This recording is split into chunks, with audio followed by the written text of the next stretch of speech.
Blog Talk Radio. Hey, everybody. It is your girl, Sunny D, co-host of GFT Radio Show. I want to welcome you guys to tonight. It is Shut Up, Clint. October 27th, 2016. I swear that conversation, oh, you suck. Next week's show, though. Anywho, because Clint in the background being inside, being some extra shit. So I want to welcome you guys tonight. We got these men on the line. Y'all want to say who you are? What's going on, good people? This is your boy, Clint. That was short and sweet. What up, everybody? It's J-Ro. J-Ro probably agree with your raggedy ass, too. Anywho, I'm going to put this out here right now before this show starts. Next week's show, I swear for God, y'all better call in. This is going to be the most interesting show that we have. If we ain't have an interesting show, that show is going to be it. It's going to be a debate. Serious. He started off right before this podcast. I can't believe him. I can't even think straight. I can't even focus on what we're about to talk about tonight. This is the bullshit plan.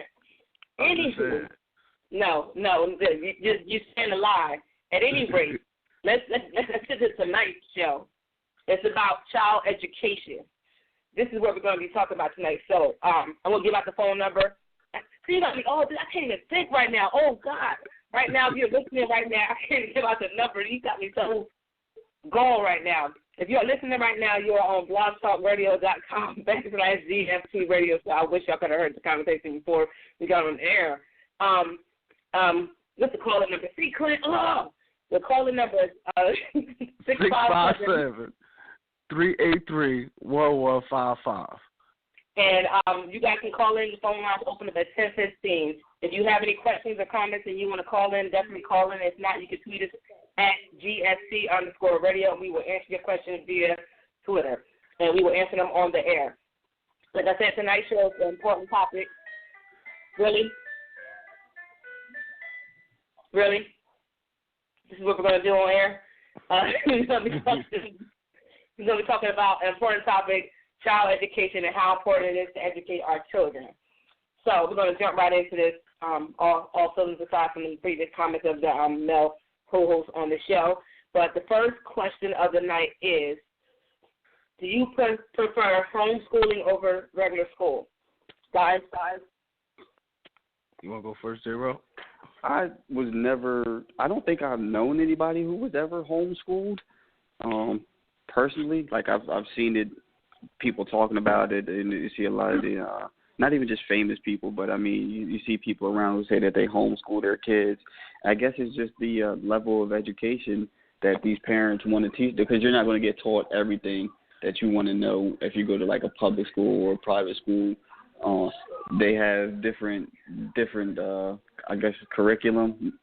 If you're homeschooled, like you still got to get the essentials and everything down. But I don't know. I guess it depends on your preference. Like I say, if you want to teach your kids certain things, or you want to teach them everything, then yeah, you're gonna go and homeschool them.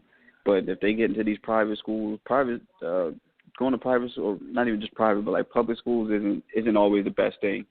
I went from living in one school district to moving to another school district in the public school, and when I moved, we were basically like a year behind. When I moved to the new district, I was learning stuff in 6th grade, 7th grade that I had did the year before. So, I mean, it's all on the preference of the parent and what they want to teach their kids when they go to homeschooling and going to private school. I agree. I've been considering the state of the school system in my city, Trenton, New Jersey. Like I would seriously consider homeschooling. You know, even with neighboring districts, the public school system is really, really failing us. You know, it's at the point in the city of Trenton to where, you know, the kids don't even have a regular high school. You know, they got them spread out. They got the kids, even the elementary kids going to different schools that, you know, outside of their area or whatever. So that's one reason why I would think about homeschooling is for the to have some stability first and foremost, because in this school system there's no stability. From what I understand about homeschooling, there's different requirements for different states. So everybody, who listening out there, what may be the requirements in New Jersey may not be the same thing for, say, if you live in Pennsylvania or Virginia or whatever. I think they vary, Mm-hmm. And, I was on this website called www.homeschoolmom.com. And, they had some good points on there. They gave you 6 steps that would guide you through the homeschooling process. One I just mentioned, know your state's legal requirements, locate local activities and nearby homeschoolers, explore available homeschooling methods, find your learning resources, attend book fairs, conferences, and events, and incorporate your support network. So that's just a little, step-by-step guide to help you through the process.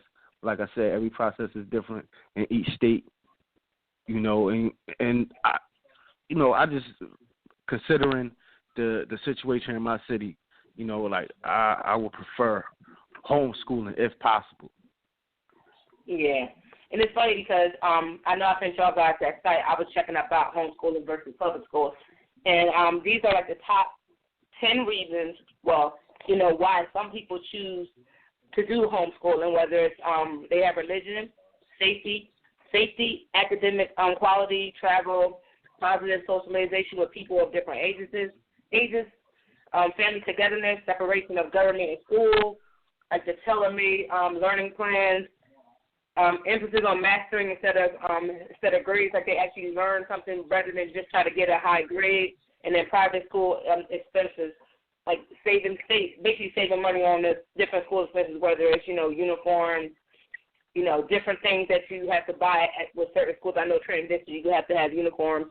Depending on what type, you got to buy a good kind because these kids are wearing them all year round. If they grow out of them, you got to buy them. So they kind of like, those are like the different reasons of why people would want to homeschool. And even that site, it's called Classic Conversation. You got to look up for the one that says homeschoolers versus public schools or private schools. And it's basically breaking it down by each bullet, like why people choose religion, because they can also teach their kids about religious beliefs in school. Because, back in the day, we used to do a lot of things. You could pray in school. Now you can't because you might offend somebody of a different nationality or religion. Things like that, they even went as far as states because, with the Columbine incidents, the Sandy Hook, different places where they had these attacks in school areas, people feel safer with their kids at home and things like that, or, not being, and one of the biggest things is not, worried about the grade system, worried about just learning the actual work, because when you're so focused on grades and you have these standardized tests, you have to meet a certain quota. And, some kids can't live up to that or some learn faster, and they get bored. So you kind of get, when you do homeschool, you can tell her that work to that kid specifically. Whether they move fast, you can move on instead of lingering on the subject that's, taking up their time. They already passed that. So it's a lot of different benefits to doing homeschool. Yeah, and I was reading also, like, I think the number now is about 2.3 million people are estimated to be homeschooled across the nation. The numbers have jumped over the years, and more people are doing it. Yeah, and a lot of black people, they say a lot of black people have recently been turned on to doing homeschooling versus, doing that. And that's major because, I would have never thought that, not to, like, make it, race related, but I would have never thought, like, a lot of black people will want to have their kids, most people like to send their kids to school and not, to traditional school, and just know that, people of color are taking their kids out of school and teaching them, and they want a better, and sometimes it's a better education. They're getting into the same schools our kids are getting into as far as college.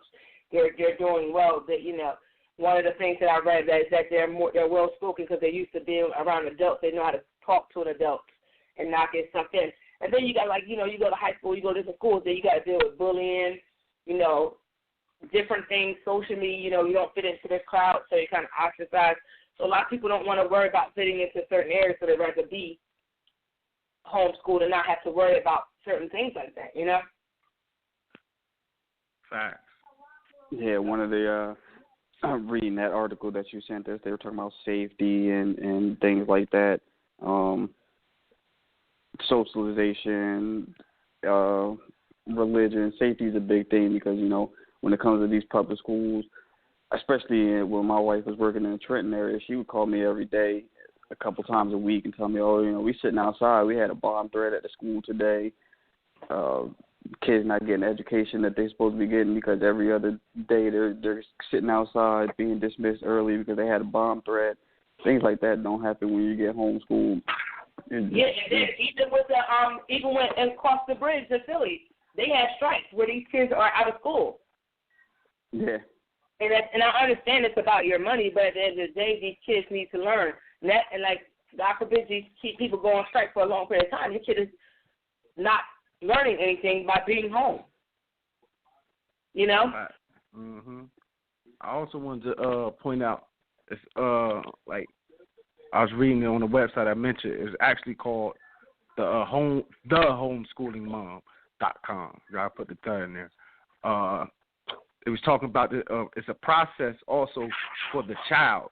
If your child's been in public school or private school their whole life, if you take them out and start homeschooling them, you have to. It's a process called deschooling because they got to get out of the out of they're out of their comfort zone. They're so used to one way, so they got to rethink how they learn. Basically, they got to relearn how to learn, how they're going to learn. It's a whole different process that goes into it. So, you can log on to that website I just mentioned, and they got a list and they got other links on there to help people out with that process of deschooling them, because it's more than just, okay, I'm going to take my kid out and we're going to do the homeschooling and it's going to just work like that. It's a process. You feel me? Go ahead.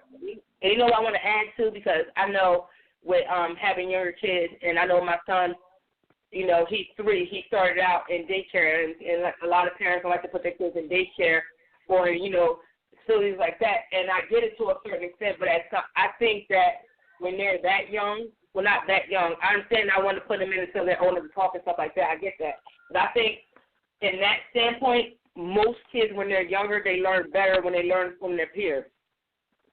Like, like I know even my daughter, when she was younger and we were potty trained, she followed behind my niece. She saw her classmates going to the bathroom, so she wanted to go.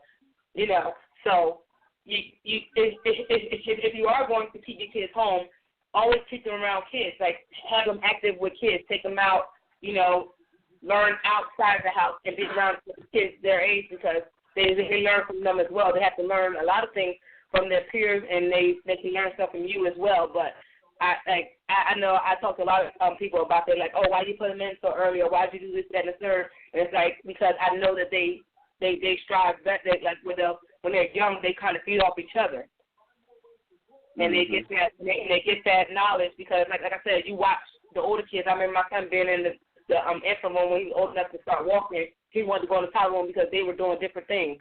And then by the time he got to the other toddler room, he saw the kids line up in the line going to the bathroom. He didn't know what they were doing, but he wanted to go do what they wanted to do. And that's how he got introduced to potty training. So you got to kind of, so I think some instances is good and some instances it's not. But I just think that when they're that young, I think that they should be in a school setting because it gives them structure and it helps to a certain extent. But that's just my take. Like, I get it, because like my daughter, for instance, right now, she's in preschool, and when she started, there was no kids there in the preschool. It was brand new preschool. It's just her, and I was kind of, she didn't like it at all at first, because she was like, there's nobody, she was so excited to go, but she thought it was going to be kids her age, she was going to be able to play, this and that, and when she first got there, she was so disappointed because it was just her, and I was kind of mad too. I'm like, all right, I might get us a month or something like that, and then we got to put her in another preschool. But as time, I see she gets that individual attention, and she's not just sitting in the classroom all day. The lady has her going to just the day before yesterday, matter of fact, took her to gymnastic practice. She takes her to the library. Took her to Chuck E. Cheese before just to have like a little fun day, so she'd be around other kids. So she's not just by herself. She does get active and around other kids.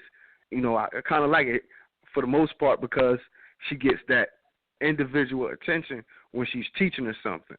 You know, and then when she come home, I try to give her that same type of attention. I got a little workbook with all types of stuff for her, math, teaching her how to write and all that type of stuff. So, I mean, I definitely support it.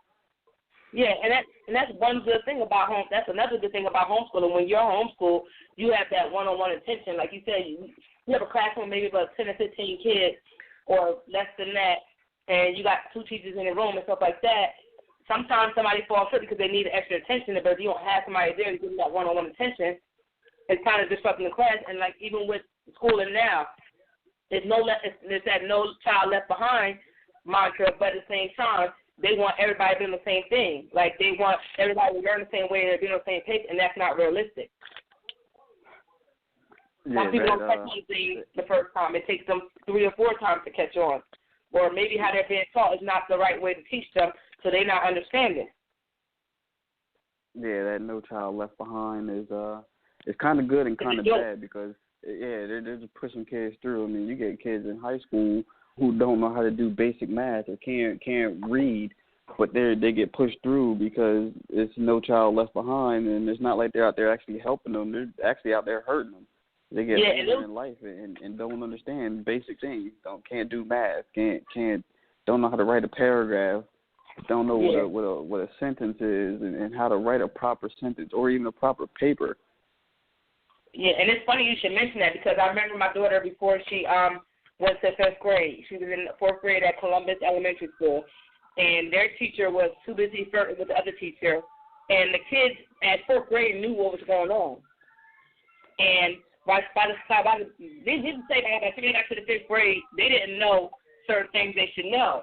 And when their new teacher asked them what was going on, all the kids had the same answer. And she was like, what? And then she ended up calling the parents in and calling the principal in, and we all had a conversation. And their goal was to make sure these kids knew what they supposed to know by the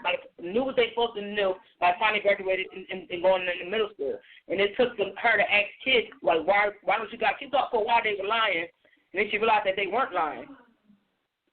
And then that teacher didn't even get fired. She got moved down to like kindergarten.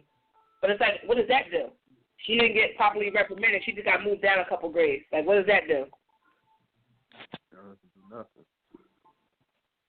And then the 5th grade teacher had to teach them 4th grade words and 5th grade. Like, come on, you need to get it together. Yeah, man, I got a real issue with these public schools. I think it has to do with the state too because the state taking so much money away from the school systems that the public school system sucks, man. Yeah. It's like they doing this dirty. They're doing a disservice to the kids. And not to mention, the style of teaching, we're in a whole different age now. Like, we're in the technology age. So the style of teaching, the information age, so my bad, the information age. So it's like the style of teaching that they had back then don't even apply today. You know what I mean? Like, it don't even apply today. And they still using it, and then they wondering why America keep falling behind when it comes to education on all these other countries. And it's funny that you just say it because now, like, we just had to go over to the next question is basically different techniques or ideas on how to teach these children. Like what do you think works? Well, even that question, it's not really a question. It's just basically saying, like, what type of different techniques do you think that these schools should be using to teach our children? You want to go first on that, J-Rob? No, go ahead. I'm getting some other information about something else I want to bring up, but go ahead. Okay. One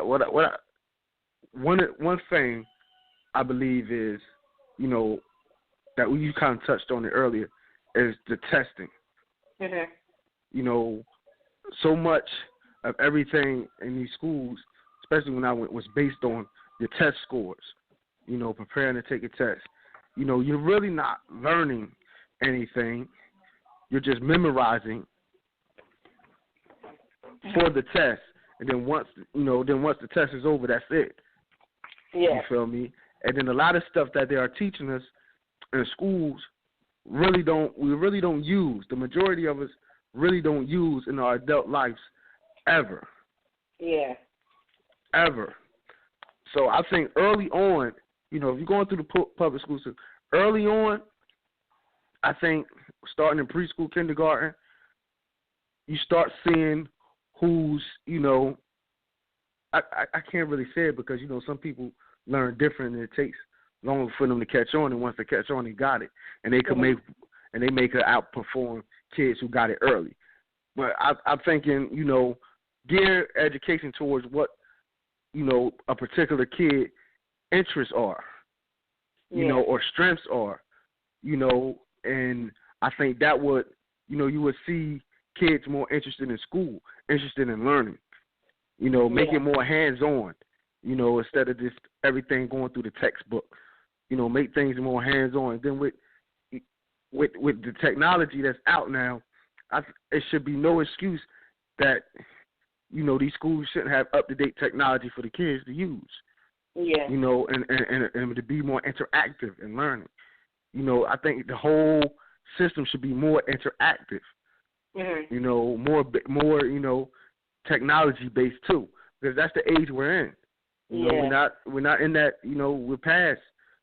A lot of the stuff the kids actually could go online and learn themselves. Exactly. And it's funny too that you mentioned that, because when I went to my daughter's back to school night, they have a technology class, and that technology class is teaching them to do coding. Yeah. Like to write actual code, and like they're sitting there, they have the website they can go on to that they can go on to at home and learn it's like coding for beginners. And do you know how powerful it is to have, or how good it is to have a job in coding? They make money. That's the IT. You know how much IT people make? Mm-hmm. A lot, and they can get hired anywhere. And that's like something, and it's funny because you say that, because when I went in that class, it's hands on. They get in there, they learn it, they do all that stuff. And when I walked into math class, it's textbook. This is what I'm going to give you. This is what you're going to do. All day we're going to do this, and that gets boring. I want to piggyback off of something that Clint had just said. He was talking about the tests and everything. I kind of agree with him with that. Like, I've heard people say that they want to get rid of homework, they want to get rid of tests, because as Clint says, it's not really, these kids are just memorizing stuff. They're not actually learning anything. You memorize the stuff, you study the night before for the test. Not really studying, you memorizing stuff the night before for the test. After that, you're done with it. Kind of same thing with homework. Like I've heard people say, they should get rid of homework. And I've really sat back and thought about it. I was like, it's kind of true. Like, it's kind of like, if you get it, you get it. Like, homework really isn't helping these kids with anything.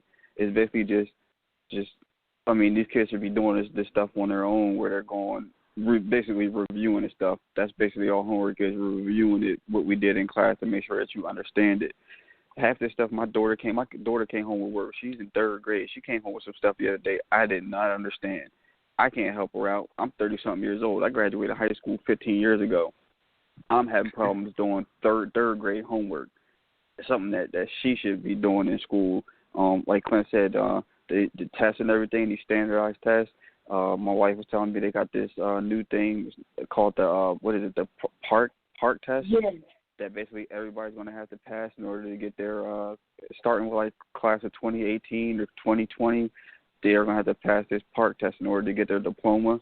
And the test is kind of unfair. Any test is really unfair, because you can't measure one student compared to everybody else, because everybody else has different learning abilities, different learning strategies, different ways that they retain the information, and to basically group everybody in that same group and make everybody take that test isn't a fair price chance for everybody. Yeah. I want to give out the number just in case you guys want to call in and drop some thoughts on this. It's our number is 657-383-1155. You can also tweet us at GFT_radio with any questions or comments you want us to talk about or address on the show. Like, go ahead. Can I, sorry. when I was talking about being interactive, I wanted to give an example. Like, say foreign language, right? Mhm. I took French 3 honors. I was all the way up to 10th grade. I was in French 3 honors in 10th grade. So, taking that class, the only reason why I was in it because basically I would memorize everything. I was a little different. I went home. I liked the language. That's the reason why I took French. So I would go home and just study on my own randomly, know. But basically, what I was learning in class really didn't teach me from like the worksheets and the textbook. What I learned best was when she just spoke it in class. Yeah. Like, we'll go through a stretch where, we just wouldn't speak no English. We would just speak French. You feel me? Because that's the best way to learn it. Like, I had to teach myself Spanish, and this is why I brought this example of educating and being interactive. I had to learn Spanish to keep a job. So what I did was, since already, years ago was studying Spanish as well, I had memorized certain words. So what I would do was when I would go to the store or when I talk to a Spanish person at my job, I would tell them, don't speak to me in English. You know what I mean? Speak to me in Spanish. Let me figure it out. If I don't understand it, I'll ask you, and you'll break it down for me real quick. But always speak to me in Spanish. So I can get used, so I can delve into the language, so I can participate in the language on a daily basis, because that's how you learn something. The Exactly. same thing with math. If you taking algebra, and you teaching us all these different type of equations and formulas, but we have no way to apply it in daily life on a consistent basis, why would I want to learn that? Why would I have interest in that? Why would I remember how to do that if I'm not interested in it? Yeah, I love that. You know what I mean? So, like, if you love math, if you engulfed in it, you'll seek that knowledge and you'll try to. But if you're not, you're not going to retain that knowledge. Only way they're going to retain that knowledge is if you make it applicable to daily life on a consistent basis. So every day you got to make whatever your curriculum, whatever your objective is for the day, you be interactive with it. You're not just on the chalkboard writing out equations, solving them. All right, that's how you solve that. Let's go to the next problem. Show us how that applies to everyday life. And that that's one of the ways I think education can improve, or teaching can improve. Period. Definitely. I agree. Like you said, you gotta be engulfed in it all day, every day. You can't just take we have block scheduling, so we have 4 classes a day, hour 20 minutes. You can't just take that hour 20 minutes and like, all right, that's all I'm gonna do today, and think that's gonna be it. Like I've been around a whole bunch of Italian people, Spanish people. I might not speak it fluently, but I understand because I've been around them. Like you say, don't speak to me in English. Speak to me in whatever language that, we were in school. We had French, German, Italian, Spanish. They're teaching my daughter, like I said, she's in 3rd grade, and she has foreign language classes. I'm like, they're teaching these kids younger and younger. So. But that's good because they pick it up quicker when they're younger. And it's funny because I remember when my son was in daycare, he had this one teacher. Her name was Miss Etna. She's an older Spanish woman. She used to talk to him in Spanish all day. When she used to hold him and, like, play with him or whatever, she talked to him in Spanish. She never talked to him in English. Only time I talked in English was when she was talking to me. Because you got to think. I think, how did we learn English? How did we learn to talk? Because our parents were talking to us. Yep, and it was every day. We was living through it. You feel me? So we just picked it up. And that's the same way how you pick up any foreign language. You got to engulf, or anything. You got to engulf yourself in it, or, you're not going to get it. You're just not going to get it. And it's funny because I used to hang out with all my Spanish friends, and me with my coworker at work, she's Guatemalan. She be talking to me. Sometimes she'll say something in Spanish, and she'll look at me to see if I understand what she's saying. And then, like, and she's like, "Oh, you did?" I'm like, "Yeah." And then, like, some stuff I have a question on it, I'll ask her. And like you said, I don't really tell her to talk to me in Spanish. She just does. Like, just because she, like, English is her second language, so she's so used to talking in Spanish. It's like she'll like, sometimes she just forget that she's talking to somebody that's not speaking Spanish back to her. So she'll be saying something to me, and in the middle of it, she'll cut herself off and start talking in English, and I'll laugh, and I'll tell her what she just said to me, and she'll laugh, and she's like, and I say, I understand more than I can speak. Like, you can talk to me because I've been around it. I've dated, like, half of my whole life of dating, I dated somebody that spoke Spanish. So after being around them for years and being around their family, you know, you pretty much pick up some of the language. I can't speak it to you. I can say some stuff, but I can't have a full-blown conversation with you for a whole hour. No, we can't do that, but I can understand what you're saying to me. Mhm.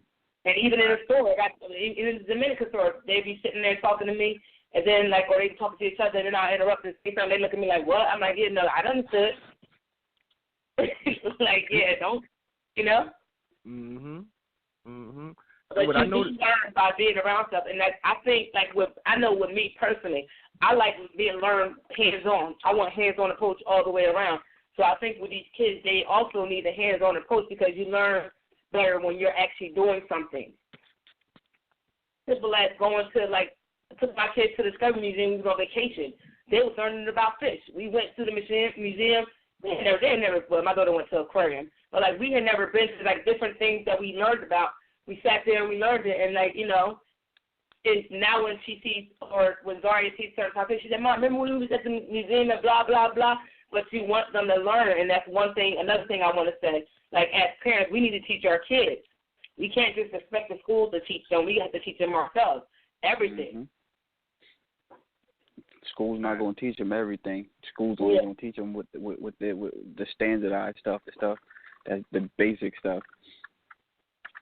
Yeah, anything and extra you got to teach them on your own. Exactly. Yeah. Exactly. You know, you feel me? They don't, especially with black kids. You know, they don't really teach you our history in school. Mm-hmm. There's so much stuff I learned since I got out of school. Exactly. And I'm like, wow. You know, why they didn't teach me this in school? Something as simple as Christopher. Okay, go ahead. Oh, that's another question. Like, what classes that should be taught in schools that are not? Like, we got to teach our kids, but, like, what's the stuff that we're teaching our kids that they should learn in school? That's kind of a two-part question. You can answer, like, what skills you want to teach your kids. But you can also say what you think that should be taught in school that's not. Because we're learning stuff that we don't care about, you know? First thing, in my opinion, is financial literacy. Exactly. I agree. I believe that should be one of the main things taught in school, and it'll help because a lot less people moving forward will be in debt because they understand money. You know, a lot of us, you know, always knew how to get money. Mm-hmm. Really to this day, like, you know, I know how to get money. You feel me? Outside of, and I'm talking about legally, outside of the regular 9 to 5. You know what I mean? We know how to get money. Mm-hmm. But, you know, once you get that money, you got to know what to do with it. Mm-hmm. You got to know if you got a profit, how to use that profit to make more money. Mm-hmm. You know what I mean? Or to, you know, learn how to invest.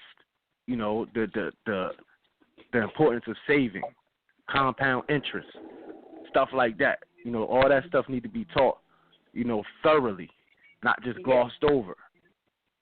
Yeah. You know, that's so financial literacy to me is one of the things that I truly believe should be taught in school. And then, you know, one thing I know I was taught in school when I was there that I don't hear much about now is etiquette. Yes. You know, how to, like, for some reason, you know, people think it's cool to be sloppy when you out to eat, or, you know what I mean, you know, like manners. Yeah. You know, that stuff that should be taught all this stuff should be taught at home. You feel me? But also should be emphasized in school as well. You know, because at the end of the day, your kids are there for 6-7 hours out of the day, and you want them to know how to act. So yeah, you teach it at home, but it should also be emphasized in school. And I think parents and the school system should be, you know what I mean, in cahoots with that. You know that, you know, because then you'll have a lot less issues. You know, people know how to deal with people more. You know what I mean, or know how to act, show proper respect. You know, cause these are life skills. Basically, life skills should also be taught in school. I had that etiquette class when I was in high school. I think it was like my freshman year. I mean, and when I talk about etiquette, I mean, we went through everything from what fork to use, how to properly set a table, what fork to use, what spoon to use, proper etiquette when out eating, simple things like that. Like, we had that kind of etiquette class. Like I said, I mean, we talked about the financial literacy. I didn't have that class until I was in college, and that's something that should be taught way before. I mean, if you're at a working age, kids are working in middle school, high school, so they should be getting taught that at that age instead of waiting until you get to college to learn those, to have that class. Facts. Exactly. I had to really think about what I would want, like, other, because I want to think the same thing you guys just said. Now I got to think about what should, I think, like, I think health, like I said, I know I had an episode we talked about that, how they send a note home after they talk about health. Not like health, but like, sex and stuff like that. Like sex ed, like it's something that the parents should teach the kids too, like more in depth. But I think, like, we all had sex ed in class. School. We all felt it was uncomfortable. We didn't want it, but we had to have it because it had to be talked about. And especially now when you have kids being pregnant in middle school and high school, it needs to be talked about. Right, like in middle school, in school and out school. I think the parents need to talk to their kids about it. I think that. Okay, you said middle school, right? In middle school, absolutely, because, like I said, I remember one year, my daughter was in middle school, some girl was pregnant. I'm like, she's like, Mom, I'm pregnant, go to my school. I had to look at her like she was crazy. I think that should have stayed in school. I don't understand why you have to give me a note, ask me, is it okay? What the hell is okay? When I'm going to school, why is it any different for them? I mean, and I agree that financially we need to learn some stuff. We need to learn about saving. We need to learn about investing in school. We need to learn about credit because I don't think our parents knew about credit because a lot of us, I know mine, had stuff in my name and ruined my credit, but I don't think they knew what they were doing. They just thought that they had something in somebody's name. Exactly. And they probably thought that they had bad credit with that one, like Comcast or Verizon. They didn't think that it spread to the point where it's a financial negative on my status. You know what I'm saying? So I think, like I agree that financial should be in there, and then sexual education should be in there and starting early as middle school. And I don't want a note coming home saying this is what we're talking about. No, I want to tell you, if the note going to come home, I want to say, I want to hear it say, we're going to talk about this, we're going to have sexual education. We want you to talk to your kids as well. Not just, can we talk to them, or you want to just keep this in the class. What the hell, no. They need to know about that. It's real. Yeah, because then they got their kids sitting in the side class. They got their kids sitting in the side class doing art projects while the other kids is in there learning about sex. No, they all need to be in there. And that's one thing that like when I first got that note when she was in middle school, I was like, what the hell is this shit? And now I keep calling people and I was like, what is this? Like, why am I getting this? What do you mean? Like, we had this. Why are we asking about that? Like, y'all don't have driver's ed no more. We need to have, like, y'all should have had, like, we had that when we were in school. Why don't, Yeah, that was a requirement. It was like 1 year you have gym for half the year. The other half of the year you do health class, sex ed. Once you get to that certain age, when you were able to get your permit, you had gym half the year, then you had driver's ed for a couple of weeks, and then you go back to going to gym or health class or whatever it was. They broke it down. That's how it was when I was in school. Yeah, and that's how it was when we were in school. They don't have that now. Not that I know of. They don't. You got to enroll your kids into a driving school. I'm going. Yeah, I was like, certain schools and districts took that away. Yeah, and that was a plus. And then on top of that, you know how much of a benefit that was to kids? You're learning in school, and then you get like a decrease in your insurance because you already went to like driver's ed, and then you get the probationary, and then on top of that, you get the probationary time after a certain time where you have a certain amount of hours outside to be driving, and then you graduated to a commercial regular driver's license. Like they need that because it's like. It's also think stuff like first aid. Yeah. Yes. All of that stuff that need to be a priority in school too. They used all to that. Be huh? They used to be. But I'm talking about. I'm talking about like a thorough course on it. Yeah, okay. Like a thorough course on first aid. Like I said, my thing is we're living in a time where information is out there. There's more information out now than ever before in history. So with that knowledge right there, we should be more advanced. Like J-Ro mentioned, he didn't learn something until he was in college. Some of those courses we take in college, we should be taking in high school now. It should be mandatory in high school, and a lot of stuff that we learn in high school should be already taught in middle school. Like, we should be more advanced. The curriculum should be more advanced. We should be holding ourselves to a higher standard. We shouldn't be still, it's like, to me, they slow grinding it. We're not producing engineers and stuff like that no more. Yeah. It's like, it's bad. Like, in America, the educational system is bad. So we need to switch it up. And also, with the health thing, it's like we said the kids nowadays are having kids early and stuff like that. You want to be able. I know when I had my child, one of the first things I thought about was like, what if something happened to her, and if the ambulance or whatever, first responders can't get here in time. What could I do to help her? Yeah. I have no knowledge, so I had to go out and get my BLS certification and stuff like that. You know what I mean? So, just some basic stuff, so I can have that knowledge, so I can help. I could do something basic to help save her life or my little brother's life or a little kid's life right there on the spot. Before the first, just in case the first responders can't get here in time. So I think stuff like that should be taught. I just truly believe that stuff like that should be taught in school. Exactly. I agree. I definitely agree. I just think that it's so many things that, like I said, they have. And then you look at Trenton Public Schools and you look at these other districts and you see how many opportunities these kids have. I don't know if you guys watched the NJ channel, PBS, and they have like I think it's called A Closer Look into NJ Classrooms. And you go to these schools and they have all these different programs. And it's funny because they had this program where they had special ed kids in this high school, and they had physical therapists or occupational therapists that were in this school. And they were teaching the considered regular kids to bond with the autistic or just developmentally disabled kids and work with them. And it gave them, like, that was their class to help these kids feel like they're a part of the school, not feel singled out.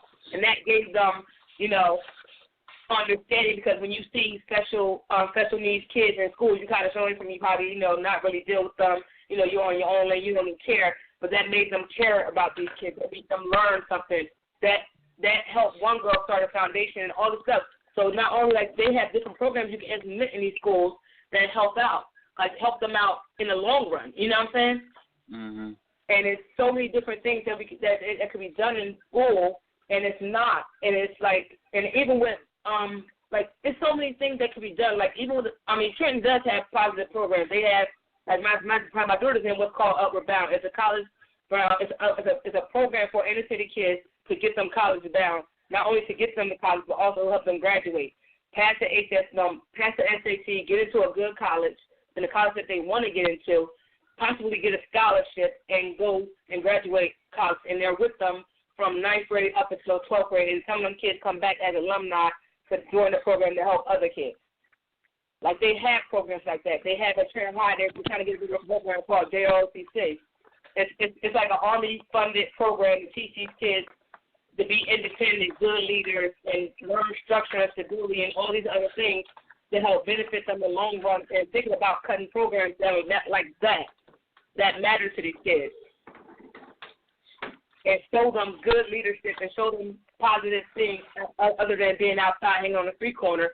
And programs that are good for these kids, they're trying to knock them out. And it's like, why?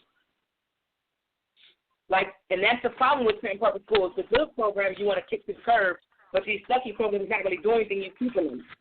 You know.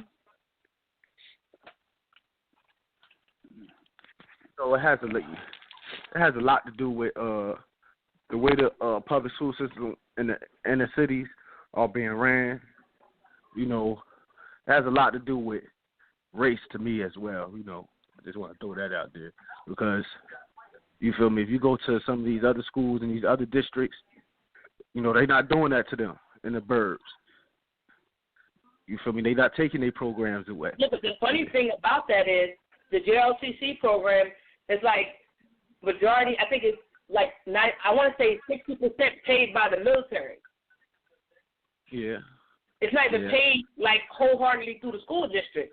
So you're talking about a program that's almost halfway partially funded by this entity. When you're going to take it away, you're not even paying the full amount. You know what I'm saying? Yeah. You're not paying these teachers' salaries. Like, they're not paying the teachers' salaries. And you're willing to take that program out, a good program at that. Mm-hmm. Like, that's crazy.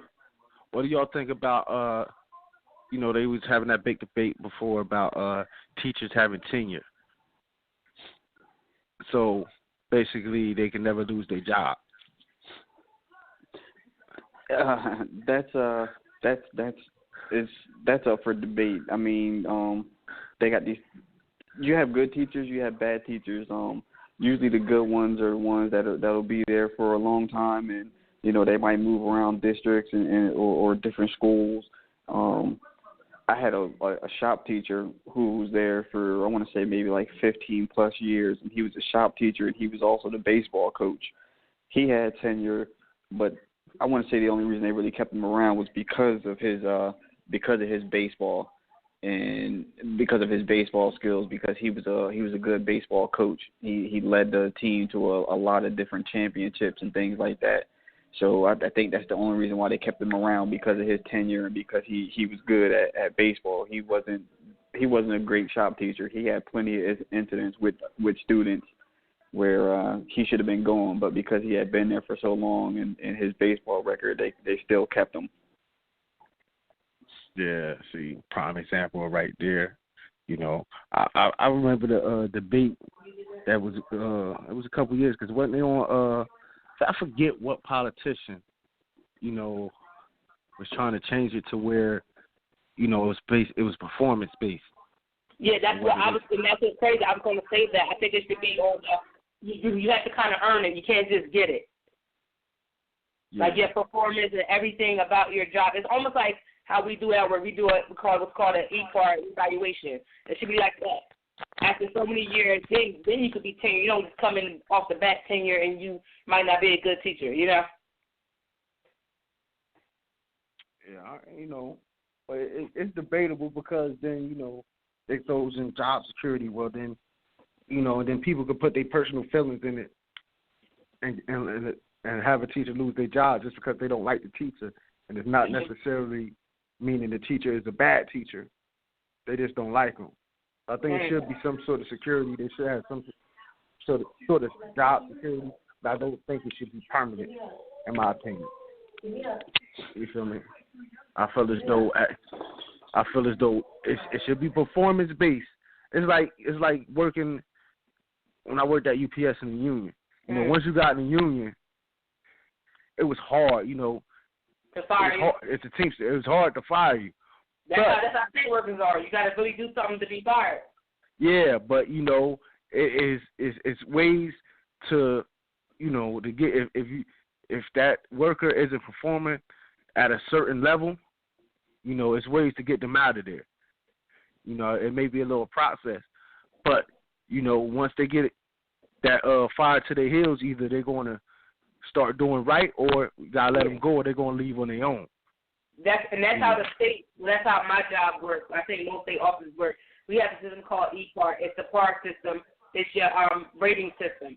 So you get an E-Part. I think it's every couple months. You got to go through your job duties, how you're performing, blah blah blah, that and third. And if you fail, you got a grace period. You got a kind of like a midterm E-Part where you have to kind of get pass it. And if you don't, you fail again. By the end of the day, they already filed paperwork to get you fired because you can't even pass You know what I'm saying? So it's like and it's through the union. You have to not through the union, but because all state workers. But you had that time that you did this one, you got to correct it. And if you don't, you fail again. Okay, now you're about to get out the door.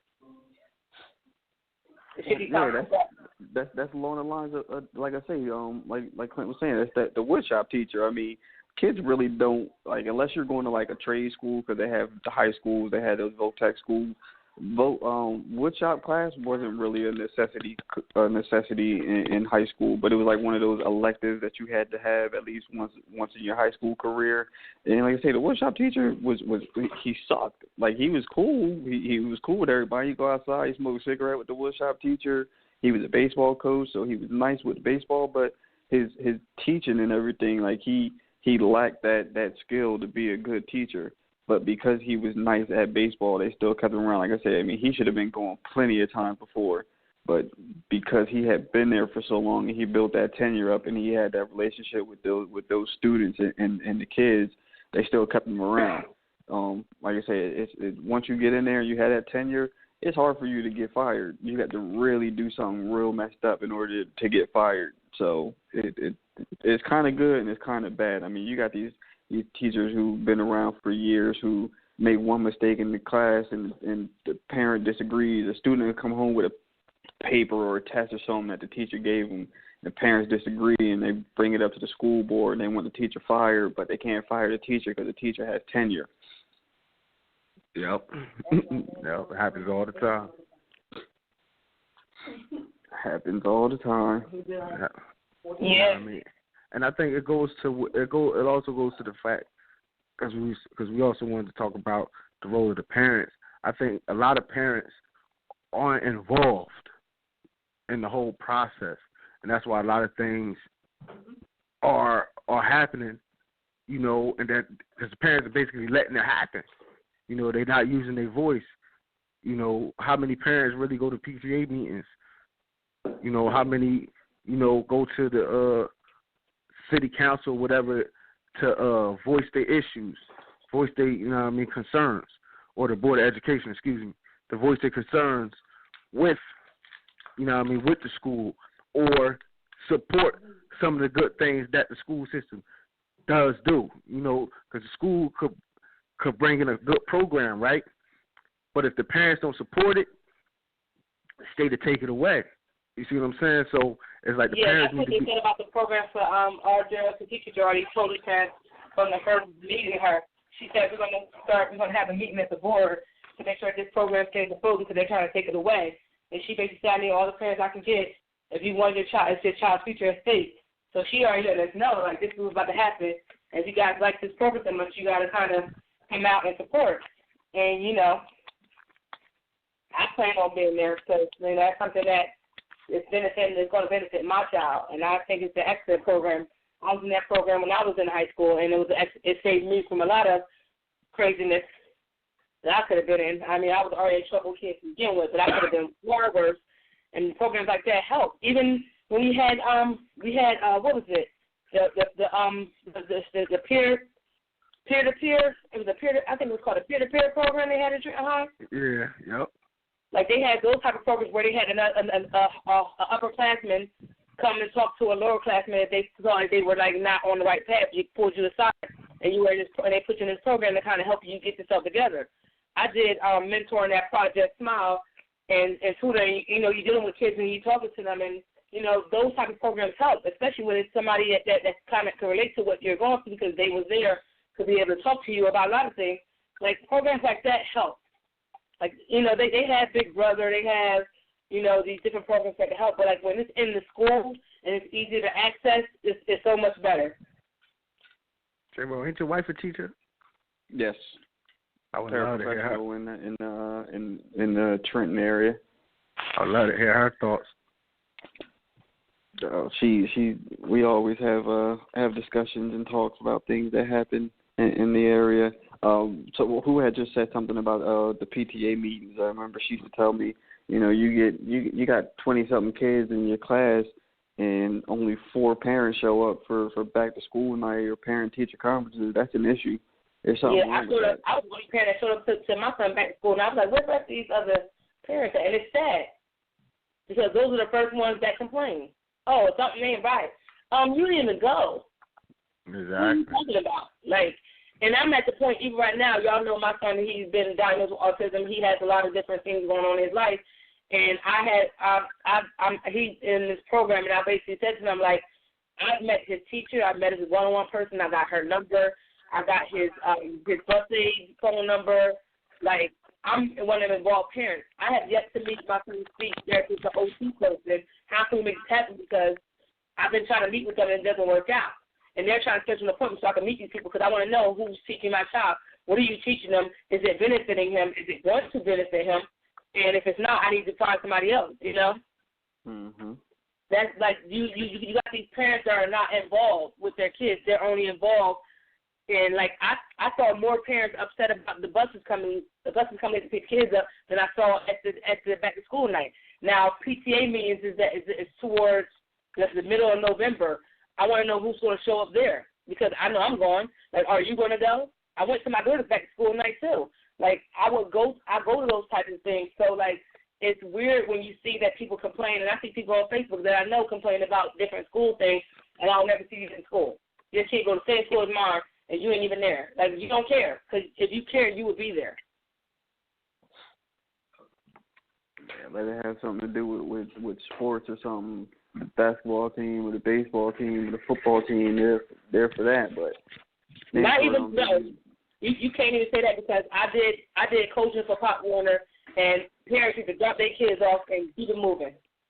Competition, the kids had to sell certain tickets. Their own parent wouldn't be at competition, or and it's crazy. And I used to always say, if I don't drive and I can get to where we gotta go, then what is your excuse? I feel like, because I always go to my little brothers to play all types of sports. They made me play football. I was going to the football game, and the parents there be so animated and so, into it, arguing with the refs, arguing with the coaches. I'm like, I hope they show that much energy, during the school year with their kids' education, like they do on this football field, But I rarely doubt it. They jumping cuts at everybody, on the sidelines at these football games. But when it comes down to your kids' education and what the school system is doing, you the last person to know what's going on. Exactly. Something don't add up there. And another thing I want to point out too, now when report cards come out, all these parents, my baby got honor roll, my baby got honor roll, my baby got honor roll. The one more kid that don't have honor roll, you don't show, I don't see no nothing. And I'm one of the parents, I celebrate the honor roll, but my thing is, with most of these schools, you start out with an A+, you got to lose it. I like when they have to earn their grade, and I've seen my daughter go from having A's and B's to go to a different school, and it being hard for her bringing home C's, and I'm telling her C's not cutting it, but I saw her bring up C's to A's, or bring up C's to B's, and I applaud her for those compliments because you slacked off, and now I see you picking it back up. Mhm. And I would rather uplift you at that moment because I know that you can do better. You have done better. You can't come from A and B and then drop down to a C and then tell me, oh, no, it's No, it's not that because, first of all, I'm emailing teachers and asking them how, first of all, I had a syllabus explaining how your grades work. And when I email the teacher, I'm going to ask, what is she not doing and how can she improve? And I'm going to come home and tell her, I'm going to ask her, why are you not improving? What's wrong? Oh, I don't know, blah, blah, I'm not this, that, and the third. Well, your teacher said blah, blah, blah. So what's the who right? And next month, I want to see better grades. And that's why I want to see you come with better grades. And then I'll see that C come from a B to an A. That's an accomplishment to me. Exactly. And the improvement. You got to celebrate all that shit. Yeah, and the improvement is a good one. Exactly. And that's why with my son, especially with him and his disability, every little thing that he does that I see that he's changing, he's growing, people may say, he's not talking. He doesn't have to talk. If you knew how he was previous and you see how he is now, there's a difference. Like, that's what I'm happy about. I don't have to approve anything to anybody. This is where I'm at with my kid. Like, you know, if people do stuff for show, and you study buying them all these, you know, iPads to look good for Facebook, and they selling. Like, come on, you shouldn't. First of all, you have to be selling in my house, and I'm going out and trying to buy you the latest iPad. You're not getting nothing. Like, you don't deserve that. Look at your grade. Oh, I've done that plenty of times with my son. My wife did it too. We were supposed to take him out for his birthday, and it's bad because his birthday is in January. So, you know, progress reports come out in November, report cards come out around Christmas time. His birthday is right after Christmas, so his grades slacking. Oh, guess what? You're not getting this. You might get a couple things for Christmas, but you're not getting everything. Your birthday, that's a wrap. Don't even think about it till you get those grades up. Yeah, exactly. That's how it's supposed to be. I used to be on punishment from the second day of school until the last day of school. How you mess up on the second day of school? I'm talking about, like, we started school September 5th, September 6th. I was on punishment until June 19th, June 20th, straight all year round. Summer punishment. You be on punishment the whole summer. Miss Michelle, could you come outside? No, she on punishment. The whole summer? Like, that's come home with a C. You was on punishment for the entire summer. And my mom had notebooks waiting for you. Like, don't, like, you know, like, that's the type of parents we don't have. We don't have parents like that no more. Or if we do, it's not I'm going to say anymore. We don't have many parents like that. You know, like I said, they celebrate the stupid stuff that don't matter. You know, like my daughter's secular for perfect attendance, but perfect attendance is great, but your grades got to be on point. Like, you know, and then you got people. I went to the back to school night. They said that P.J. Hill was the worst school as far as attendance is concerned. How is your child going to pass if they're not in school? And P.J. Hill is an elementary school, talking pre-K to what, 5th grade. How are your kids are not passing if they're not in school a certain amount of time a year? How are you the lowest ranking school in Trenton as far as attendance? That means a lot of people didn't pass. There's a lot of people that stayed back. How are you parents okay with that? It happens. Yeah. But we're in our after show, guys. I'm kind of upset we didn't get any calls. I know we're going to get some thoughts on this one, but, you know, if you have any thoughts or comments, you can also tweet us, GFT_radio, or write on our Facebook page, GFT Radio, and write your comments or, you know, things on there about tonight's show. We'll definitely be posting the show this week before the weekend or during the weekend. It'll be posted up. If I can get it done tonight, it'll be up tomorrow. You guys want to talk about anything after the show? Like, what's going on? What's on your mind?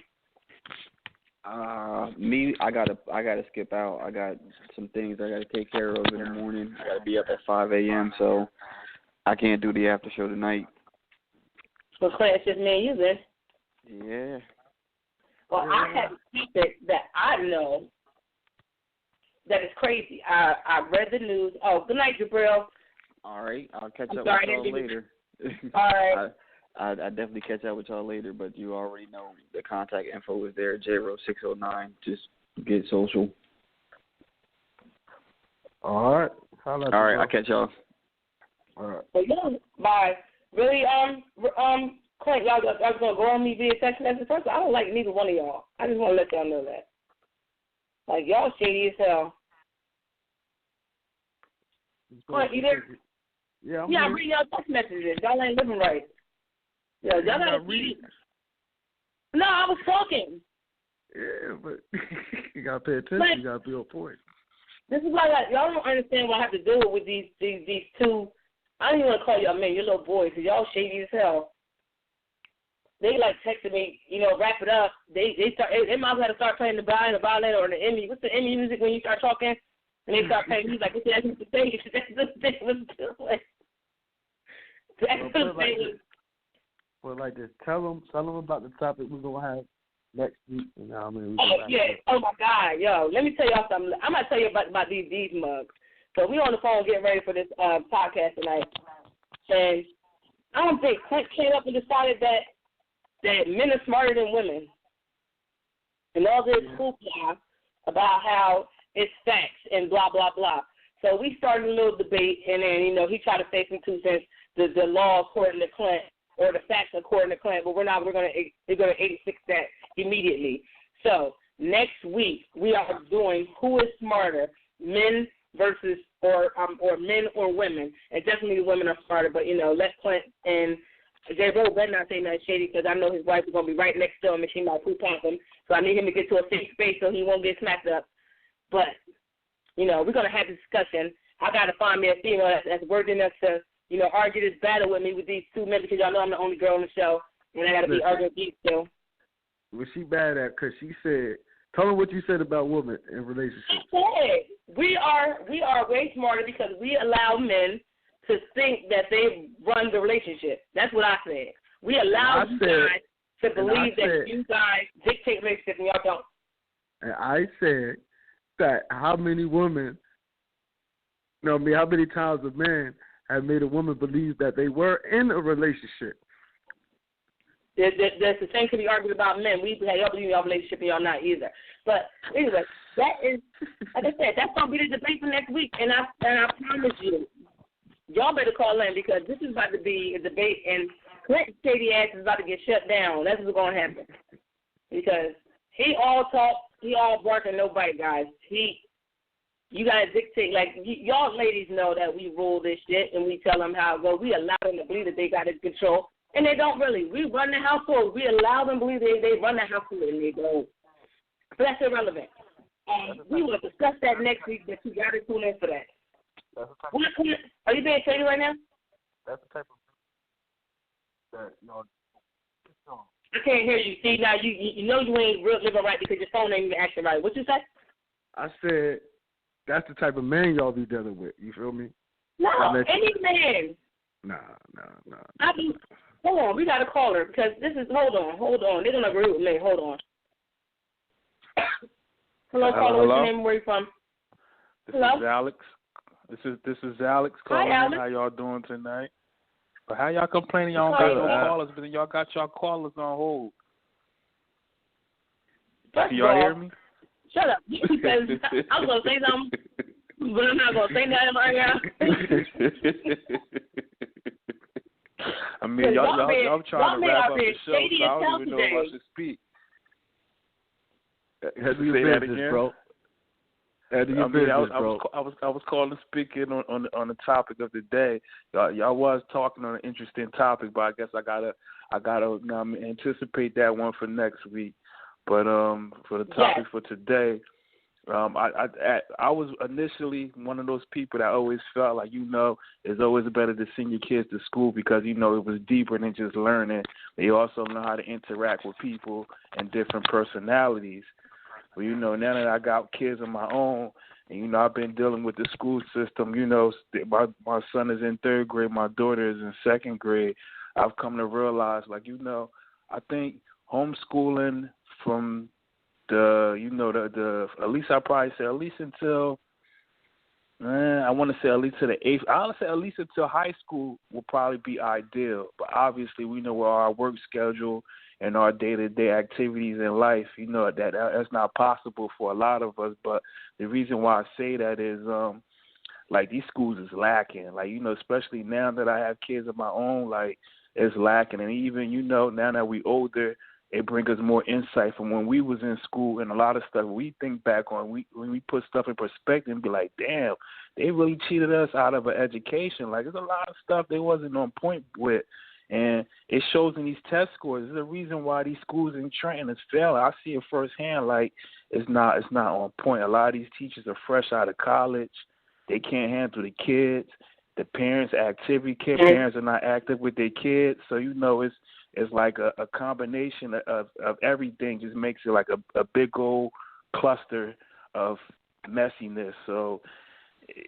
Yeah, I think a homeschooling would be ideal, but just with life, it's not possible for most of us. But if it was possible for you in your situation, would you do it? Yeah, I would do it. Initially, I was always somebody else like, yeah, it's better for the kids to go to school. But now, yeah, I would do it. If it was possible for me I would definitely do it. Because through activities that the kids have outside of school, they can interact with kids. My daughter got her dance school. My son plays his sports. Like, he got his friends do that. So, they have interaction with kids. So, yeah, I definitely would do homeschooling. But I'll definitely be calling in next week. Y'all have a good night. All right, bro. You too. Thank you. Appreciate it. That's what's up. I agree. If it was good for a lot of parents, like you said, there's a lot of us working folks that we can't do it, but for the stay-at-home moms or stay-at-home dads, it's definitely something to look into. Definitely, especially with our school systems being the way that they are. Exactly, man. Exactly. Like, back off of what he said, we didn't realize we didn't realize in school how much we were being cheated until we got out of school. Like I said earlier, there's so much stuff I learned outside of the classroom as I got older. Damn, like they didn't even gloss over this type of information or even come close to mention this type of information. Like, they still teach it in school. I don't even know I know, like, that Columbus story. Like, that should be totally out the history books. If you're going to tell it right, tell it the right way. And it's funny, you feel me? Everybody think about taking that away as a holiday. And I'm like, why? Like, because, he didn't really discover America. They knew that back then. He never discovered America. Exactly. Like, why is it just, we're taking it back because, take it away because, it's not real holiday because he didn't discover. Where was y'all at? How many years ago was that? Now, come on. And as we always talk about how they never really talked about, the real black history. They never taught us real black history in America, or the Native Americans that was here, the natives. Yeah. You feel me? Like, we should have a real course on them. Exactly. A truthful course. A lot of times they made you think like Native Americans, aka Indians, were, just these wild, savages. Mm-hmm. You know what I mean? Out here. You feel me? They didn't know how to live and this, that, and the third. Like, they was uncivilized. But, that's not the truth. That's not the truth at all. So I would, a lot of their stories need to be told, because that's a part of American history. You feel me? You got states named after them, cities named after them, after these tribes. Where people don't even really understand it or know. You know what I mean? How they got their own territories. Yeah. And all that type stuff. Yeah, because now it's like obsolete. Even I was watching I was watching something. What was I watching? They were talking about something about the different nationalities at these different award shows and how there's a lot of Indian Americans that are not recognized. There's a lot of Oriental people that are not recognized. It's not just blacks that are not being represented in certain things. Like, I forget that one actor's name. He's always playing some type of Indian role, and I've never seen him win anything. Yeah. And it's like, you look at things like that, and even not like tribal Indians, and then Punjabi Indians, the different nationalities. You don't really see them too much in the limelight. It's more so, blonde hair, blue eye, or whatever case, Caucasian folk, where black people say, we're not represented either. A lot of races aren't represented. It's not just black people. Exactly. I mean, like, you don't get to see too much. You got the only person that's really Indian that I can say that's so far popular on the show is the guy that's on I think it's it's not Cold Black, it's Chicago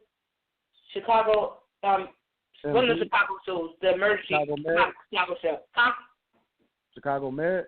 Yeah, Chicago Med, and this is the guy that's on Big Bang Theory. Like, those the two, popular Indian people actors right now, currently, Mm-hmm. Well, and other than that, you don't really see too many of them. And if they are, they're not, like, well known. They're not getting, even them, they're not getting Grammys. They're not Grammys. They're not getting Emmys and stuff like that. They're not getting those type of awards for being acknowledged as like a supporting role or anything. Mm-mm.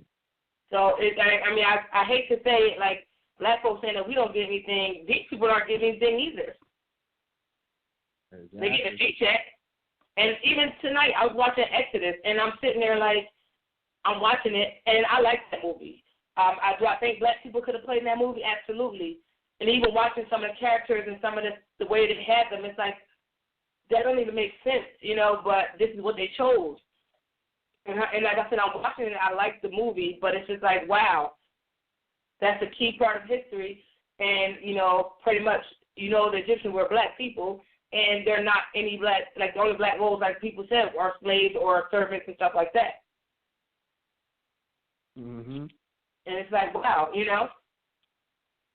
Yeah, you know, it's like I said, it's a lot of history in this country that's not being told. That needs to be told.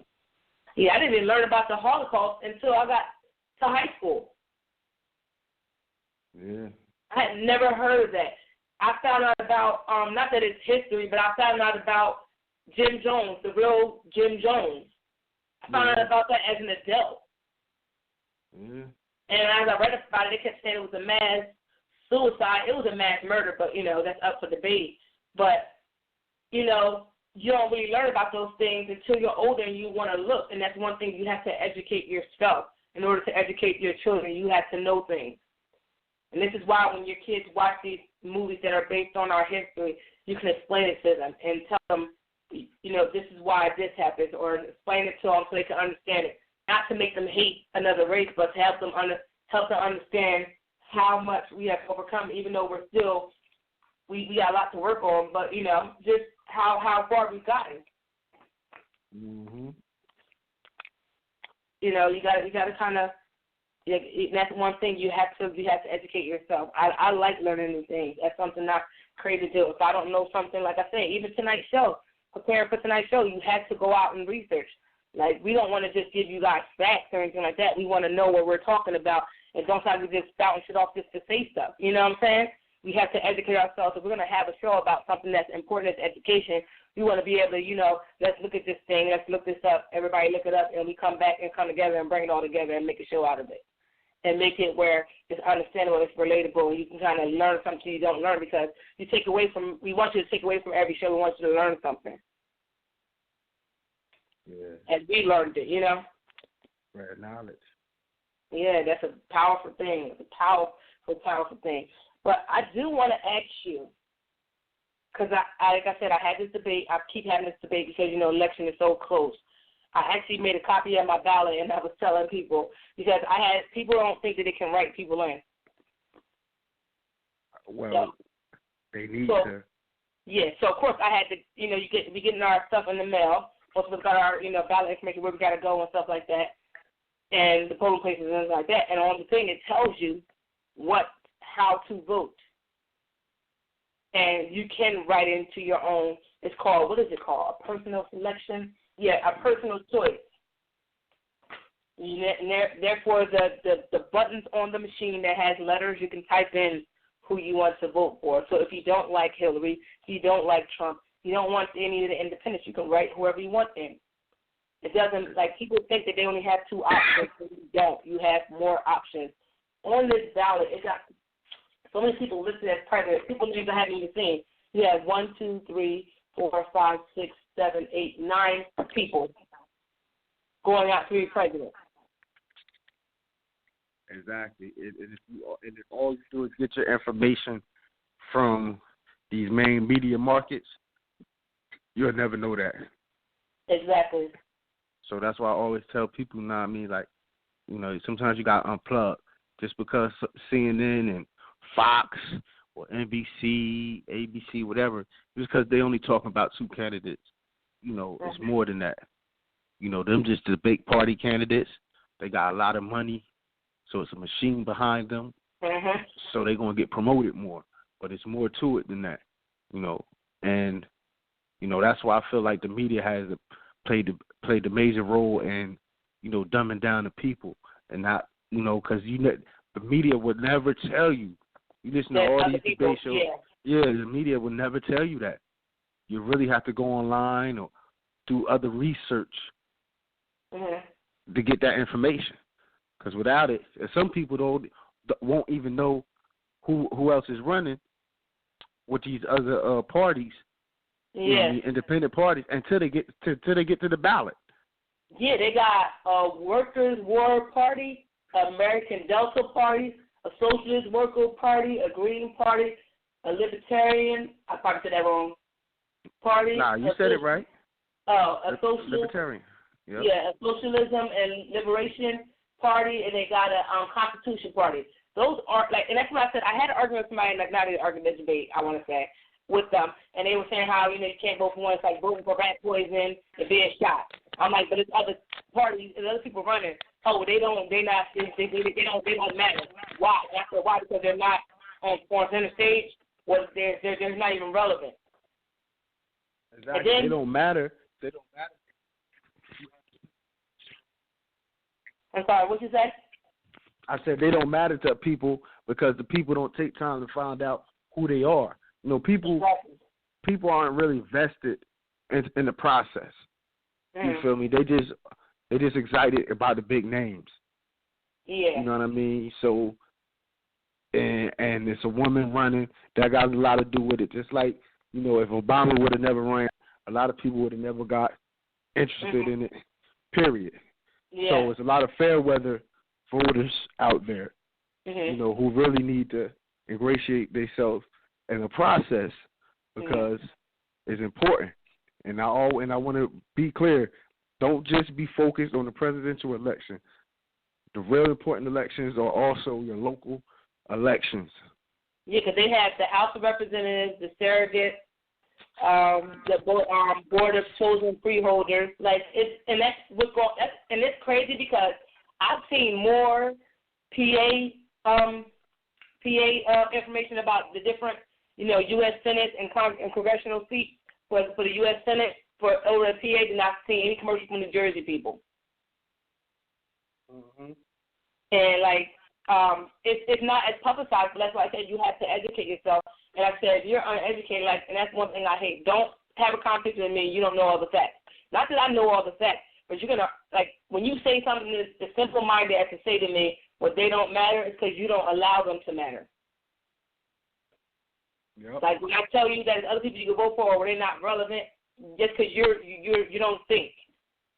Like you're missing a key factor in your brain because that's crazy. Because if you think that you only have two options and there's more than two, you're not going to attempt to go look and see what these other parties are about or what these candidates are about, then you failed yourself.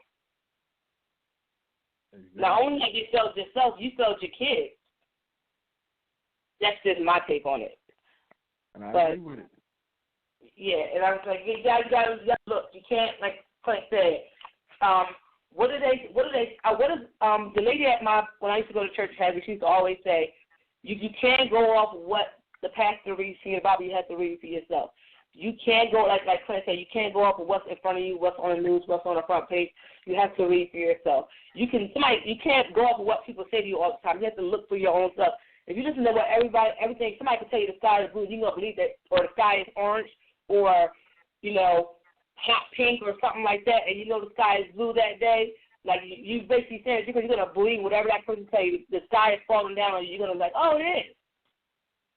People thought the earth was flat for years, and they realized that after listening to other people, they went to go see for themselves and found out it's not flat. Mm-hmm. You have to look for yourself. But I just hope that people go out and vote. Please go out and vote. Make your voice heard. I'm not telling you who to vote for, but the polls stay open from 6 a.m. to 8 p.m. and some states offer early voting, so you can vote before November 8th. Check your states and see how that option is afforded to you, and go ahead and just make sure you go vote. It takes less than 2 minutes actually. Let's be honest about that. It's very quick. Most of us have off that day, so you got all day to go there and spend at least 5 minutes and get in and get out and, get your little sticker and put on Facebook I voted. Some people, do what you got to do, but vote. But I want to thank you guys for listening tonight. Thank you, Alex, for calling. Clint, you want to get out the information? Yeah, y'all can hit me up on my blog site at kingstruth.com. You can also hit me up on Snapchat at The King's Truth. I'm on Twitter at E. Trenton Grooming. You feel me? Hit me up there all the time. Google me. You feel me? You'll find me. Yep. And again, J Rose information is JRose609. Get social. He everywhere. Google him everywhere. Instagram, Snapchat, blah blah blah. No mantra. He's there. Find him. I had to do it. You know, he's like get social. Yeah. Mine is IamSunny_D on Instagram and Twitter. You can find me on my blog, unreservedlyme.wordpress.com. You can find me on, everywhere. Just look me up and I'm there. So also look up our information for our website, gstradioshow.com. Our Facebook page is GST Radio. You can find us on YouTube as well at GST Radio. We're also on SoundCloud, soundcloud.com/GST Radio Show. What am I missing? At Blog Talk Radio Thursdays at 10 p.m. blogtalkradio.com/GST Radio Show. Tune in next week. Great topic. Good night, guys. Good night, y'all. See y'all in 7 days. When you don't go to Geico.com, car insurance can seem intense. Like breakup R&B intense. I thought you said you loved the sweater that I got you. If you didn't, you could have told me. Geico makes it easy. Just go to Geico.com anytime to update or check your policy without all the extra drama. I even had a gift receipt. When you don't go to Geico.com, car insurance can be confusing. Like Swedish techno confusing. Bark, bark, meow, meow. Dance with me, purple cow. Bark, bark, meow, meow. Ooh, you lovely cow. Geico makes it easy. With 24/7 access, all you have to do is go to Geico.com and you could save money on car insurance. It just makes sense. Unlike, Dance with me, purple cow. I like your moves.